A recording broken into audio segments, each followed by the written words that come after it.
అయితే ఆ జపాన్ దేశంలో ఒక రాజుగారు ఉన్నారనమాట. రాజుగారు అంటే చాలా విలువైనవి ఉంటాయి కదా రాజుగారి దగ్గర. రాజుగారి దగ్గర చాలా బంగారం ఉంది, రాజుగారి దగ్గర చాలా డబ్బులు ఉన్నాయి, రాజుగారి దగ్గర చాలా మంచి మంచి కాస్ట్లీ థింగ్స్ ఉన్నాయంట. అలానే ఒకరోజు రాజుగారి దగ్గరికి ఒక పెద్ద ఆయన వచ్చారు పిల్లలు. ఆయన వచ్చి ఏం చేశాడు తెలుసా? రాజుగారండి నేను చాలా దూర దేశం నుంచి మీకోసం ఒక మంచి టీ కప్పు సెట్ తెచ్చానండి అన్నాడు. ఏం తెచ్చాడు?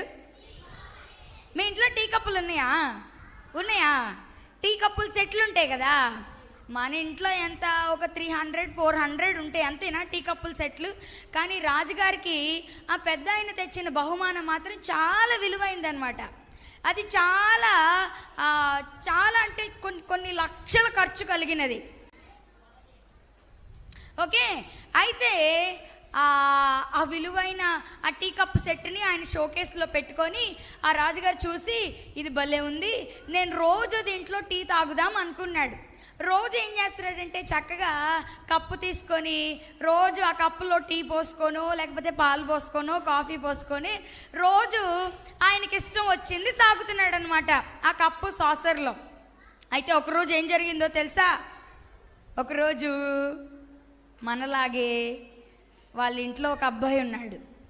ఆ అబ్బాయి ఏం చేశాడంటే ఆ రాజుగారి ఇంట్లో ఉన్న టీ కప్పుని పొరపాటున పగలగొట్టేశాడు. ఏం చేశాడు చెప్పండి? పొరపాటున పగలగొట్టేశాడు. రాజుగారి దగ్గరికి వెళ్ళి చెప్పాలంటే చాలా భయం. అమ్మో, రాజుగారు ఏమంటారు ఈ టీ కప్ సెట్ గురించి చెప్తే? రాజుగారు నన్ను తిడతారేమో, నన్ను కొడతారేమో, నన్ను శిక్షిస్తారేమో అని చాలా భయపడుతున్నాడు. అయినా రాజుగారికి తెలియకుండా ఉండిద్దా? అదే 100 రూపాయల కప్పు కాదు కదా, అది చాలా విలువైందని మనం చెప్పుకున్నాం కదా. అందుకని రాజుగారికి ఆ విషయం తెలిసింది. రాజుగారికి చాలా బాధేసింది. అనుకుంటానే ఉన్నాను, ఏదో ఒక రోజు సుకన్య ఏమండి పడుకో వెనక్కి ఎత్తుకెళ్ళిపో. ఇది తిరిగే వాళ్ళందరినీ వెనకాల కూర్చోబెట్టి పడుకో. సరిత అమ్మాయిని పడుకో.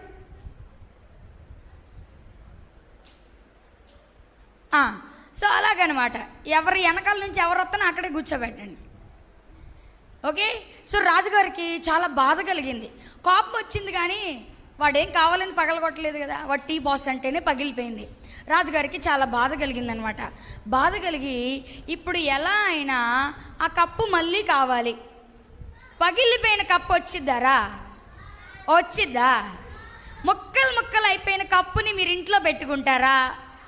ఎన్ని డబ్బులు పెట్టి కొనుక్కున్నా పెట్టుకుంటారా? మీరు ఎవరైనా పెట్టుకుంటారా? పెట్టుకోరు కదా. ముక్కలు అయిపోతే ఏం చేస్తారు? చీపురు తీసుకొని వచ్చి కాళ్ళు జాగ్రత్తగా పెట్టుకొని పెంకులు అంటకుండా, పెంకులు మన కాళ్ళకు గుచ్చుకోకుండా, చేతులకు గుచ్చుకోకుండా ఇంత దూరం నుండి చీపురుని ఇలా ఊడుస్తాం కదా. అంతేనా ఊడుస్తారు? చూస్తారు మీరు ఎప్పుడైనా మమ్మీ వాళ్ళు అలా ఊడటం? అలానే ఊడుస్తారు కదా. అలా ఊడ్చి చక్కగా తీసుకొని వెళ్ళి ఎక్కడ వేస్తాం? డస్ట్బిన్లో వేస్తాం. కానీ ఇప్పుడు రాజుగారు ఏమంటున్నారు? ఈ పగిలిపోయిన కప్పు నాకు మరలా కావాలంటున్నాడు. అదే కప్పు కావాలి నాకు. ఒకసారి గిఫ్ట్ వచ్చింది నాకు ఆ కప్పు, కనుక నాకు ఆ కప్పే కావాలి అంటున్నాడు. అందరూ అనుకున్నారు ఈ రాజుగారు పెద్ద రాజుగారు, కానీ ఈ రాజుగారికి బుర్ర సరిగ్గా లేదట్టుంది, ఈ రాజుగారికి పని పాట ఏమి లేదట్టుంది, పగిలిపోయిన కప్పు ఎలా వచ్చింది? ఆయనకి ఏమైనా డబ్బులు తక్కువ? కావాలంటే ఇంకొకటి పెద్దది అలాంటిదే కొనుక్కోవచ్చు కదా, అంత విలువైనది మళ్ళీ ఇంకొకటి తెచ్చుకోవచ్చు కదా, ఇదే కావాలంటాడేంటి ఈ రాజుగారు? పెద్ద పిచ్చి రాజుగారులా ఉన్నారు అని నన్ను అనుకున్నాను. కానీ రాజుగారు మామూలుడు కాదురే. ఆ రాజుగారు ఏం చేస్తాడు తెలుసా? మరలా రాజ్యంలో అందరినీ కూర్చోబెట్టి అందరికి ఒక ఆర్డర్ వేశాడు. మీరు ఏం చేస్తారు నాకు తెలీదు, నాకు ఇరిగిపోయిన కప్పు మళ్ళా కావాలి, ఇరిగిపోయిన కప్పు నాకు మళ్ళా కావాలి. కొంతమంది తిట్టుకున్నారు, కానీ కొంతమందికి భయం వేసింది. అయ్యి బాబాయ్, రాజుగారు ఏంటి ఇలాంటి ఆజ్ఞ వేశారు, నాకు పోయిన కప్పు మళ్ళా కావాలన్నారేంటి రాజుగారు అని చెప్పి ఎలాగైనా ఈ కప్పుని రిపేర్ చేయాలనుకున్నారు. చెప్పండి, ఏం చేయాలనుకున్నారు? ఈ కప్పుని ఏం చేయాలనుకున్నారు? రిపేర్ చేయాలనుకున్నారు. ఇదేంట్రా, కప్పుని రిపేర్ చేయటం ఏంట్రా? కప్పుని ఎలాగ రిపేర్ చేస్తారా? పగిలిపోయిన దానికి ఎన్ని అతుకులు వేసినా అది అతికిద్దా పిల్లలు? అతికిద్దా? ఎప్పుడైనా మీరు ట్రై చేశారా? గమ్ పెట్టి అతికిచ్చారా? ఒకవేళ అతికిచ్చినా కూడా దాంట్లో ఆ పగుళ్ళలో నుంచి మనం టీ పోసినా ఏమైపోతాయి? కారిపోతాయి. మనం వాటర్ పోసినా కారిపోతాయి. సో అలాగుండిద్ది అనమాట. అయితే ఇంక అందరూ చాలా జ్ఞానవంతులు ఉన్నారు అక్కడ, చదువుకున్న వాళ్ళు ఉన్నారు. వాళ్ళందరూ ఏం చేస్తున్నారు తెలుసా నీకు? వాళ్ళందరూ ట్రయల్స్ చేస్తున్నారు. ఎలాగైనా ఈ కప్పుని మళ్ళీ బాగు చేయాలి, ఎలాగైనా ఈ కప్పుని మరలా రిపేర్ చేసి ముక్కలన్నిటిని అతికిచ్చి రాజుగారికి ఇవ్వాలి. కొంతమందికి ఏమో అది పిచ్చితనంలా కనపడుతుంది, కొంతమందికి ఏమో అది చాలా ఇంపాసిబుల్ థింగ్ లా కనపడుతుంది. కానీ వాళ్ళలో ఒక ఆయన ఉన్నాడు పిల్లలు. ఆయన ఏం చేశాడు తెలుసా? ఆయన చాలా ప్రయత్నాలు చేసి ఒకరోజు రాజుగారి దగ్గరికి వచ్చాడు. రాజా ఈ కప్పుని నేను రిపేర్ చేస్తా అన్నాడు. అప్పటి వరకు ఎవరు రాలేదు మేము రిపేర్ చేస్తామని. రాజా ఈ కప్పుని తిరిగి నీకు మరలా ఇస్తామని అప్పటి వరకు ఎవ్వరు చెప్పలేదు పిల్లలు. కానీ పగిలిపోయిన ఒక వారం రోజుల తర్వాత ఒక ఆయన వచ్చాడు. వచ్చి రాజా నేను దీన్ని బాగు చేస్తా అన్నాడు. రాజుగారికి చాలా సంతోషం కలిగింది. అవునా, నువ్వు బాగు చేస్తావా? పగిలిపోయిన కప్పుని బాగు చేయటం ఎవరికైనా ఇంపాసిబుల్లే, నాకు కూడా ఇది అసాధ్యం అనిపిస్తుంది, కానీ నువ్వు ఎలా చేస్తావు అని అంటే, మీకు ఎందుకు రాజా, ట్రస్ట్ మీ రాజా, నేను ఉన్నాను రాజా అని చెప్పి రాజుగారు ఏం చేశారంటే ఆ విరిగిపోయిన ముక్కలన్నీ, ఆ కప్పు ముక్కలన్నీ ఆయనకి ఇచ్చారు. అప్పుడు ఆయన ఏం చేశాడు తెలుసా? ఆ కప్పు ముక్కలు ఇంటికి తీసుకొని వెళ్ళి ఆయన దగ్గర కొన్ని మెటల్స్ తెచ్చుకున్నాడు. ఆయన మెటల్స్ అంటే తెలుసా మీకు? Gold is a metal, silver is a metal, aluminium is a metal, platinum is a metal, ఓకేనా, bronze is a metal, copper is a metal. ఇవన్నీ మెటల్సే కదా, మెటల్సేనా ఇవన్నీ? మన స్కూల్లో చదువుకుంటాం కదా. ఇవన్నీ రకరకాల మెటల్స్ అన్నమాట, రకరకాల మెటీరియల్స్ అన్నమాట. ఓకే, సో ఇవన్నీ తీసుకొని ఆయన వాటన్నిటిని కరిగించి ఏం చేస్తూ ఉన్నాడంటే ఈ కప్పు ముక్కలన్నిటిని అతికించి ఆ పగుళ్ళ మధ్యలో ఈ గోల్డ్ని పోస్తున్నాడు, ఆ పగుళ్ళ మధ్యలో ఈ ప్లాటినం లిక్విడ్ని పోస్తున్నాడు, ఆ పగుళ్ళ మధ్యలో ఈ యొక్క సిల్వర్ లిక్విడ్ని పోస్తున్నాడు. అలా పోస్తుంటే అదేంటో అర్థం కాలేదు. అప్పటి వరకు ఎవ్వరికి తెలియదు పగిలిపోయిన కప్పుని రిపేర్ చేయొచ్చని. అప్పటి వరకు చరిత్రలోనే లేదు, అప్పటి వరకు ఎవ్వరికి అసలు ఐడియా కూడా రాలేదు. కానీ ఆ పెద్ద ఆయన ట్రై చేస్తుంటే నిజంగానే ఆ పగిలిపోయిన కప్పుని అలాగా అతికించడానికి అది బంగారం లిక్విడ్ పోస్తుంటే బంగారంతో చక్కగా అతుక్కుపోతుంది. అది ఇదేంట్రా, మధ్యలో బంగారం పోస్తుంటే కప్పు ముక్కలు అతుక్కుపోతున్నాయి ఏంట్రా? చాలా ఆశ్చర్యం వేసింది ఆయనకి. వెండి పోస్తుంటే అతుక్కుపోతుంది, అది ఇది భలే ఉందే అనుకొని ఆ ముక్కలన్నిటిని దేని పక్కన ఏది సెట్ అయ్యిద్ది, ఏ ముక్క కనెక్షన్, అది ఇంకా చాలా మైండ్తో కూడిన పని కదా, అది ఇంకా చాలా కష్టమైన పని. కష్టపడి రాత్రింపగళ్ళు ప్రయాసపడి ఆ ముక్కలన్నిటినీ ఒక దగ్గరికి చేర్చి దేని పక్కన దేన్ని పెట్టాలి, ఎక్కడ ఏ ముక్క ఫిక్స్ అవుతుంది. మనం పజిల్ ఆడతాం కదా, పజిలేనా దాన్ని అంటారు, ఏమంటారు? పజిల్లో మనం ఏం చేస్తాం, ఆ బ్లాక్స్ని పెట్టడం చాలా కష్టం కదా మనకి కదా, అది చాలా ఇంపాసిబుల్ టాస్క్లా ఉంటుంది. అట్లనే ఇప్పుడు ఇరిగిపోయిన ముక్కలన్నీ పెట్టడానికి అది చాలా కష్టంగా అనిపించింది. కానీ ఆయన ఏం చేశాడు తెలుసా? అవన్నీ ముక్కల్ని సెట్ చేసి దాదాపు ఒక 30-40 డేస్ కష్టపడ్డాడు పిల్లలు దానికోసం, ఆ కప్పు కోసం కష్టపడి.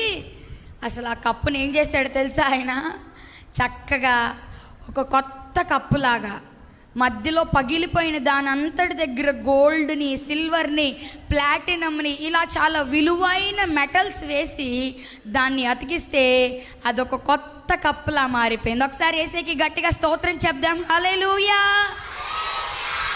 అప్పటి వరకు ఎవ్వరికి తెలీదు ఇరిగిపోయిన కప్స్ని ఇలా ఫిక్స్ చేయొచ్చని. కానీ ఆయన ఆ విద్యని కనిపెట్టాడు. రాజుగారి దగ్గరికి తీసుకొని వెళ్ళారు ఈ కప్పుని. రాజుగారు చూసి చాలా ఆశ్చర్యపోయారు.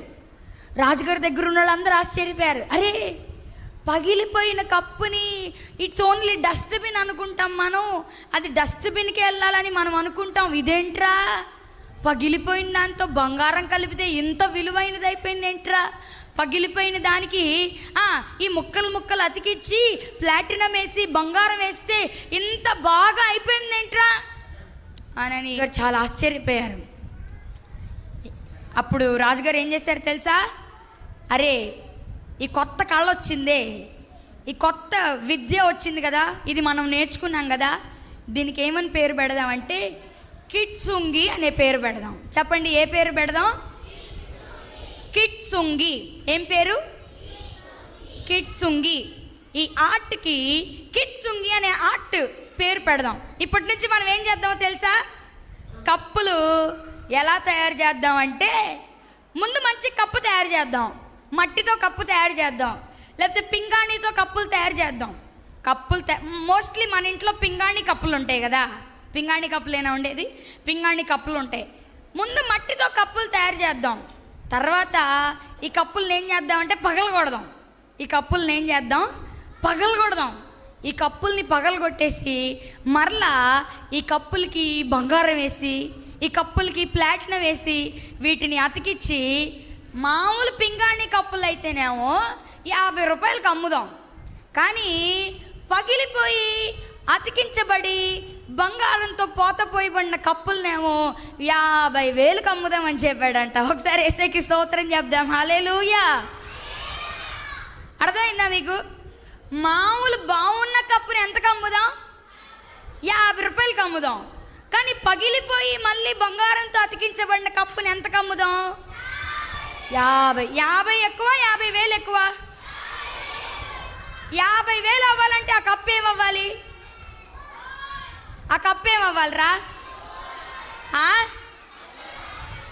ఫస్ట్ ఏమవ్వాలి? కప్పు పగలాలి. చెప్పండి, ఏమవ్వాలి? చెప్పండి, కమాన్, గట్టిగా చెప్పండి. ఎలా అవ్వాలి?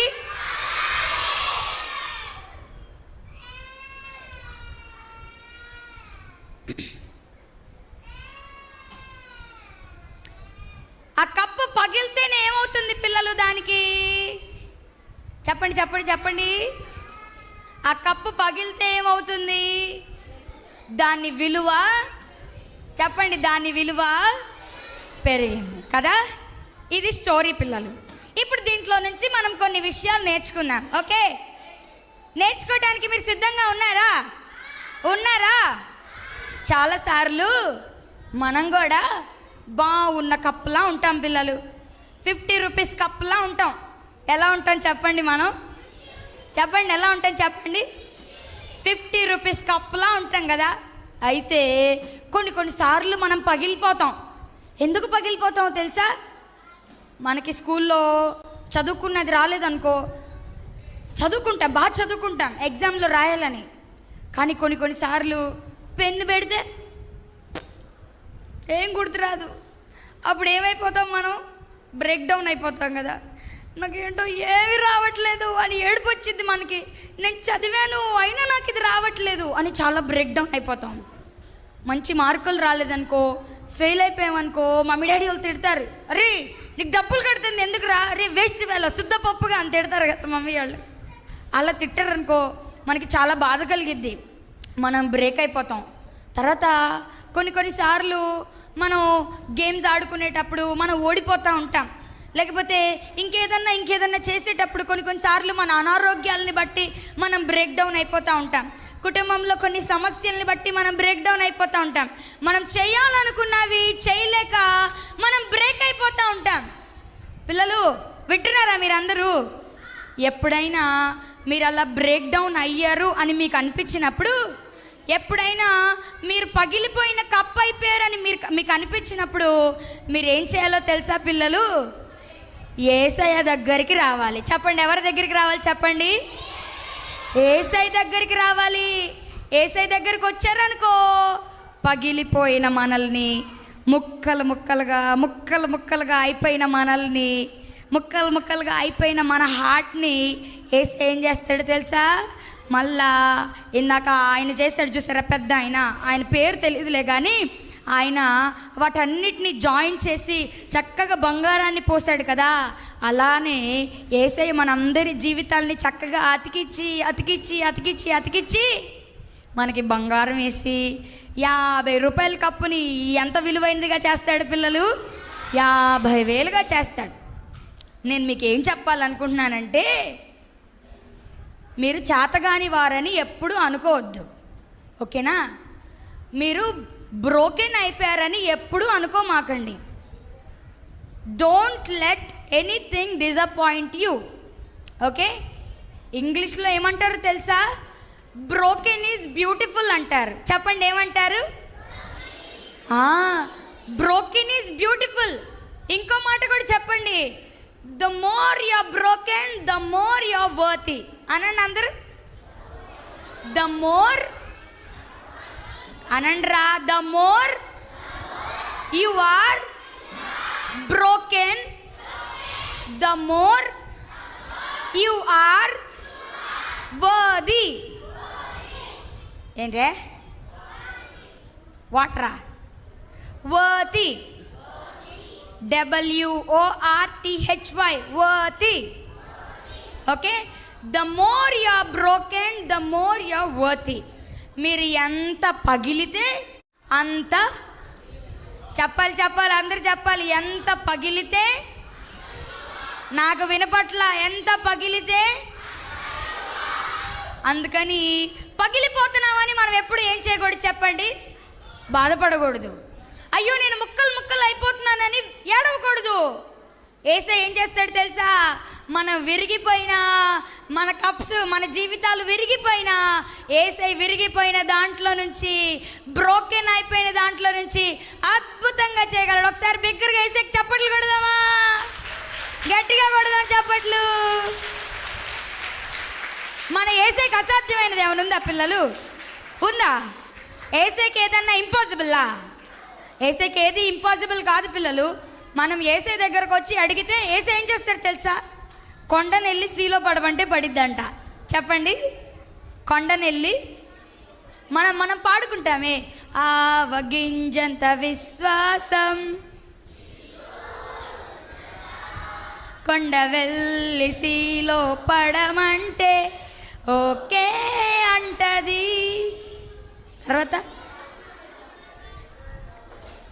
ఏదో ఉంది, మొత్తానికి మర్చిపోయానులే. కానీ కొంచెం విశ్వాసం ఉంటే ఏమవుతుందంటే చెప్పండి, కొండనెళ్ళి సీలో పడమంటే పడిద్దంట.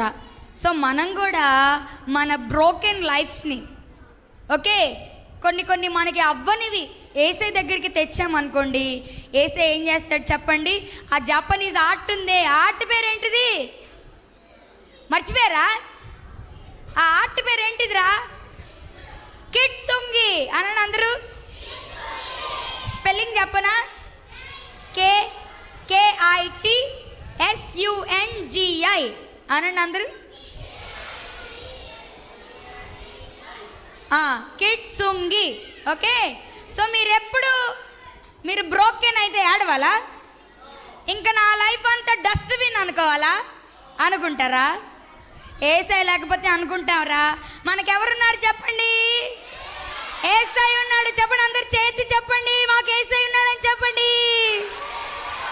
మాకెవరున్నారు? మేము ఎంత పగిలితే, మేము ఎంత కొట్టబడితే, మేము ఎంత బాధపరచబడితే వద్దా? మీకు విలువ పెరగొద్దా? విలువ పెరగాల వద్దా? విలువ పెరగాల వద్దా? హలో హలో హలో హలో అక్కలు, విలువ పెరగాల వద్దా? అందుకని చేతి చెప్పండి, చేతి అందరూ చేతి చెప్పండి. మేము ఎంత పగిలితే అంత విలువ, మేము ఎంత విరిగితే. అమ్మాయిలు చెయ్యెత్తలేకపోతున్నారు అస్సలు. కొంచెం పైకి ఎత్తి చూపించండి, యేసయ్యకి చూపించండి. అయ్యా కెమెరా వాళ్ళు చూపించండి అయ్యా మా పిల్లల్ని. కెమెరామ్యాన్ అన్నా, కెమెరామ్యాన్ అన్నా చెప్పండి పిల్లలు, మేము ఎంత పగిలితే, మేము ఎంత విరిగితే, మేము ఎంత బ్రోకెన్ అవ్వితే. ఓకే, ప్రార్థన చేసుకుందాం, చిన్న ప్రార్థన.